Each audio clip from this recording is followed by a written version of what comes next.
আসসালামাইকুম।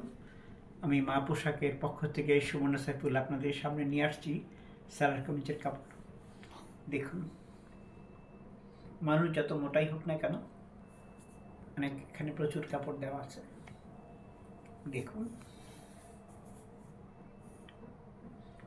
আবারও দেখাচ্ছি।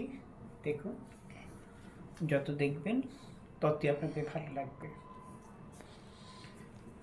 এবার দেখাচ্ছি, এখানে প্লাজোর জন্য যথেষ্ট কাপড় এখানে দেওয়া আছে। আর এটা দেখাচ্ছি, এই হচ্ছে ওড়না। ওড়না হচ্ছে অনেক লম্বা। যত দূর থেকে আমি দেখাই, ওড়নাটি অনেক সুন্দর। ওড়নাটি কিন্তু অনেক লম্বা। যদি আপনাদের ভালো লাগে তাহলে অবশ্যই আমার ফোন নাম্বারে ফোন দেবেন। আমার ফোন নাম্বার হচ্ছে 01925422510। আপনাদের সবার প্রতি শ্রদ্ধা ভরসা জানিয়ে শুভরাত্রি বলে শেষ করছি। আল্লাহ হাফেজ।